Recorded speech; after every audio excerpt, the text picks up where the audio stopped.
the downward sloping demand curve is the most basic law of economics, isn't it? Nobody could argue that an increase in price is not going to result in a fall in demand.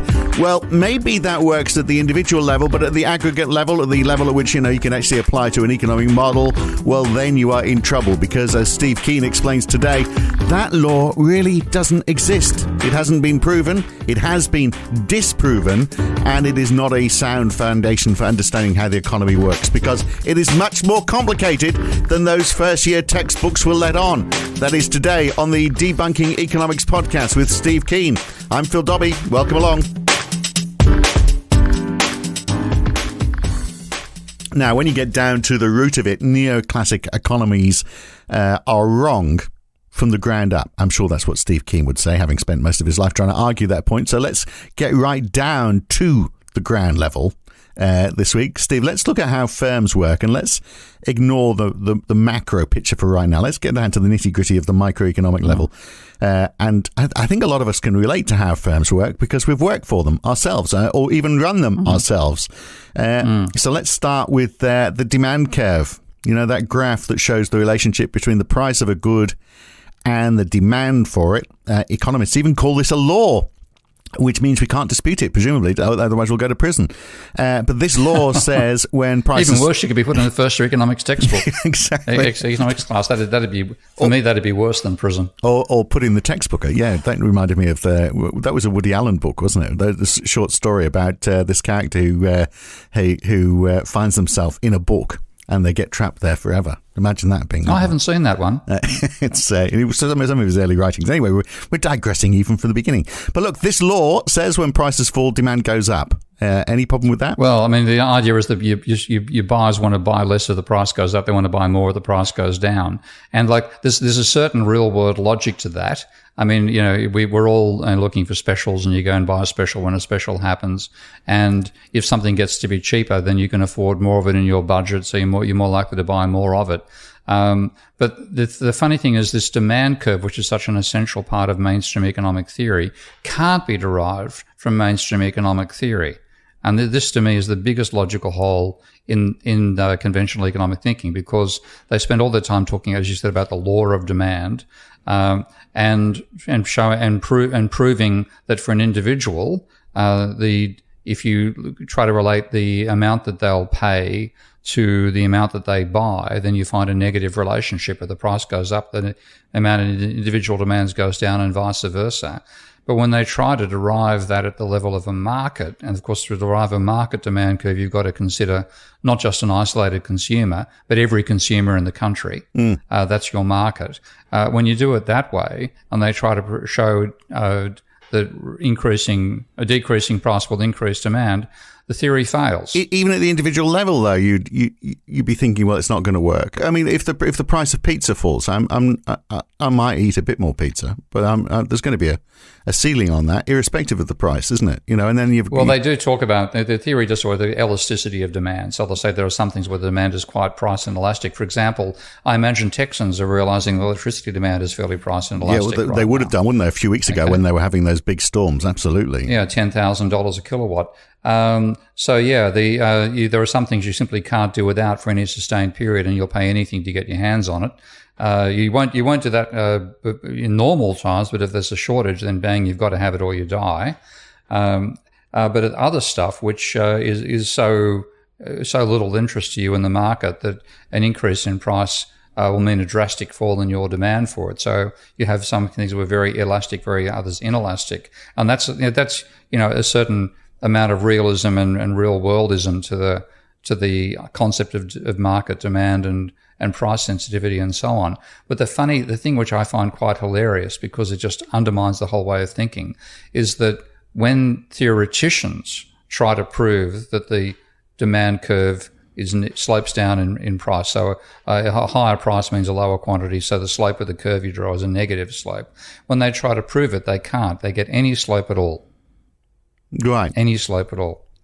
They say they can't prove in us. Well, they don't know what it is, or they're saying it's flat, or they're saying it's going the other way. What are they saying? Well, the actual answer is, if you want to see some polysyllabic words, look at the way economists try to to explain this particular finding. It's in even the names of the people who found it as polysyllabic. So there's it's called the Sonnerschein-Mantel-Debreu theorem. No. How's that for a mouthful? Yeah, that's good. Otherwise, yeah, I feel sorry for Andrew Cox who transcribes these podcasts when he come out with stuff like that. Oh dear, I'll spell it. Thank you, Andrew. But the Sonnerschein-Mantel-Debreu theorem was actually first discovered by a guy called Gorman. And I think Gorman's a bit easier to pronounce. And that was that they have a theory of how individuals decide how much to consume, which takes their income as given, the price of all other commodities as fixed as well, and then they vary the price of one good. And they say, well, what's going to happen if this good gets cheaper or more expensive to your total demand? Yeah. And then as part of that, they say, well, it's quite possible what you're buying. Let's say, for example, we're looking at is the price of potatoes. And if you're particularly poor, let's say you're an Irish person in the early 1800s, then if potatoes get to be more expensive, that means you can't afford the other stuff. I mean, demand for potatoes actually goes up. This is what they call a Giffen good. Yeah. But in general, they say, well, there are some goods where if the price falls, you get two benefits out of a falling price. One is that the relative price is cheaper, so you're more likely to buy more of that good. But the other one is because the price of something you're paying for out of your income has fallen, you've now got a bit of extra effective income you could spend on other goods as well. So there's what they call the substitution effect and the income effect. Yeah. And the substitution effect necessarily is negative, but the income effect can be positive. So they go through quite a bit of rigmarole to finally get to what they call, and this is another, sorry, Andrew, Hicksian compensated demand curves. And this was John Hicks, again, somebody who's been both famous and infamous in economics, said that, well, what we can do is we're trying to see how much a person is going to buy given the relative prices, and we want to focus on the relative prices alone. So we need to get rid of the income effect that can happen from prices getting cheaper. Yeah. So his mechanism was they had used. I won't try to talk this stuff through. It's much more stuff to look at in a diagram. But they have this idea of showing combinations of different sorts of goods that give you exactly the same overall satisfaction. And they call that an indifference curve. And what Hicks said is, well, if you just work out the slope of the indifference curve, that is necessarily negative. This is just the substitution effect. The cheaper something gets, the more of it you can buy. And with the substitution effect alone, you necessarily will buy more if the price falls. So that's what they do at the individual level. But then, which is nonsense, of course. But we'll come back to it. But we'll come back to that. There's a whole lot of stuff is nonsense about their theories. But this particular bit is a fitting piece of nonsense. Because let's do quickly. The reason I think it's nonsense is so you've got pizza and Chinese food. Then if the price of pizza falls, then relatively speaking, the price of the Chinese food is increased. And so that by that logic, then I'd say, well, okay, that makes the Chinese food seem more expensive. Therefore, I'm going to eat less Chinese food because pizza prices have fallen. But what happens if I actually quite like Chinese food and I've got more money because I'm not spending as much on pizza? Well, that's what they call the income effect. And that's what there's some goods where, the fall in price can encourage you to spend that money elsewhere rather than spend on that particular good. But the substitution argument is also saying, you're looking at the relativity of it. So the fall in the price of pizza has made the Chinese food seem more expensive to you. But it's not. It's the same price as it was before. I don't care. Yeah.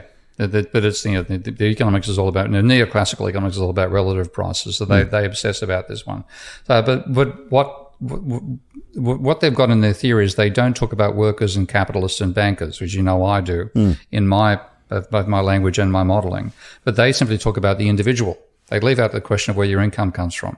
And they leave out, with the very basic level of how they look at the economy, they focus upon this isolated individual, the classic Robinson Crusoe, and they leave out the class relationship. Now, a class relationship only exists if there are social classes.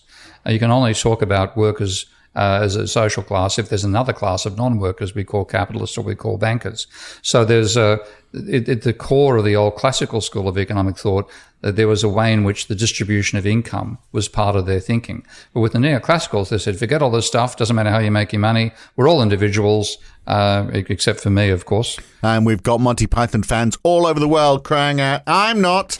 Look, that is the shortened version of this podcast. If you want to hear the full version, because Steve was just getting into full force there, talking about how different classes of workers really do stuff up any logic that sits behind the demand curve. If you want to hear his full explanation, then you need to become a subscriber. You can do that at debunkingeconomics.com or by becoming a supporter of Steve Keen on Patreon. Go to patreon.com/Prof. Steve Keen. Back next week when we finish talking about the demand curve and start looking at the supply curve. That's next week on the Debunking Economics podcast. See you then. Thanks for listening.